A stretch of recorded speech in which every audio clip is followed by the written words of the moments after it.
1월 12일 오늘의 핫 이슈 하겠습니다.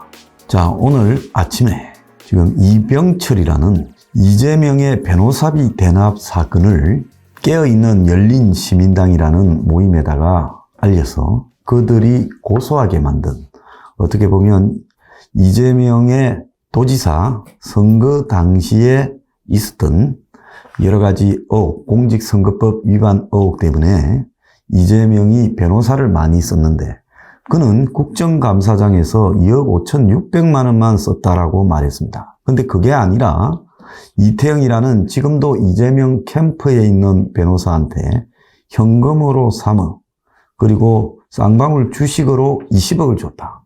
이렇게 폭로한 녹취까지 이렇게 첨부되어서 고소장이 들어갔습니다. 근데 이 사람은 원래 이 26분의 녹취록을 가지고 있었고, 최근에는 그를 도왔던 이민석 변호사가 말하기를 또 다른 폭로할 녹취록이 있었다는 겁니다.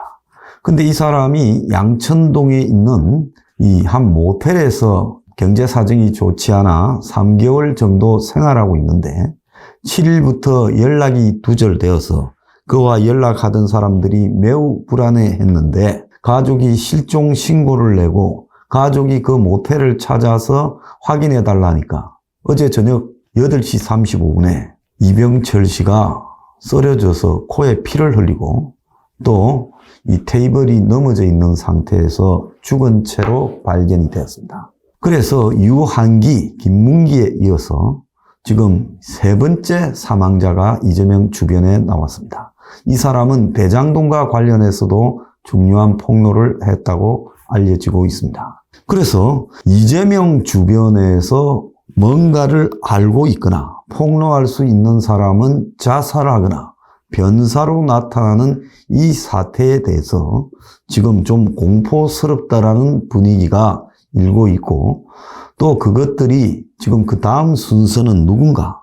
그래서 김만배냐? 김만배도 불안해할 것입니다. 그리고 또 그의 최측근이라는 김모 비서관, 또 정모 비서관 둘 중에 하나지 않겠냐라는 이야기까지 나오고 있습니다. 그런데 이걸로 이재명이 굉장히 궁지에 몰린 찰나에 오늘 오후 들어서 MBC가 16일 날 김건희의 녹취록을 폭로한다라는 걸 오마이뉴스가 보도했습니다. 자, 서울의 소리라는 그 유튜버, 요즘 이 언론처럼 이렇게 행동하죠.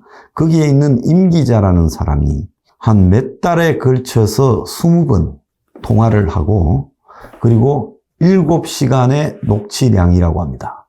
처음에 좌파인데 김건희를 도와줄 듯이 접근해서 아마 김건희가 그 사람한테 완전히 넘어갔던 것 같아요.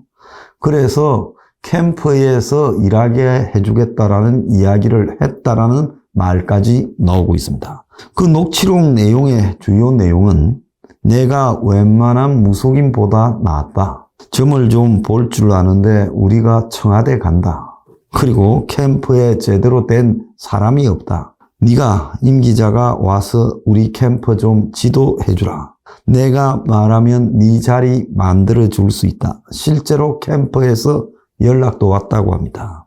세 번째는 우리는 원래 좌파였다. 그런데 조국 때문에 입장을 바꿨다. 대통령이 조국을 싫어했는데 좌파들이 조국을 억지로 법무장관 그 자리에 앉히는 바람에 우리가 대통령을 보호하기 위해 일을 벌였다. 물론 좌파 기자를 이렇게 꼬이는 척하니까 꼬드기기 위해 이런 말을 했다고 하지만은 참 한심합니다. 그 다음에 한동훈이한테 제보할 게 있으면 한동훈 검사장 이야기입니다. 나한테 이야기해주라. 내가 전달해 주겠다. 내가 한동훈하고 자주 연락을 한다. 자, 그리고 다섯 번째로는 열린공감TV, 오마이뉴스, 아주경제, 장모, 얘네들 내가 청와대 가면 전부 다 감옥에 쳐넣고 버릴 거다. 자, 이거는 김건희와 인터뷰를 해서 악의적으로 보도한 이 좌파 매체 기자들을 말하는 것 같습니다. 여섯 번째는 우리 남편은 바보다. 내가 다 챙겨줘야지 뭐라도 할 수 있는 사람이지. 저 사람 완전 바보다. 이외에 기타 등등이 많다고 지금 전해지고 있습니다. 그래서 왜 이 타이밍에 이것이 터져 나올까요? 그런데 이 타이밍에 터져 나올 이 이야기들의 핵심은 정말로 진짜 이 나라를 좌지우지할 문제보다 김건희라는 윤석열 부인의 수준이 어떠한지, 그가 어떤 식으로 운영하고 있는지라는 한마디로 윤석열 지금 대선 후보의 주변에 둘러싼 이 아주 흥미로운 동향을 김건희가 자기 입으로 이야기했다라는 부분에 문제가 있습니다.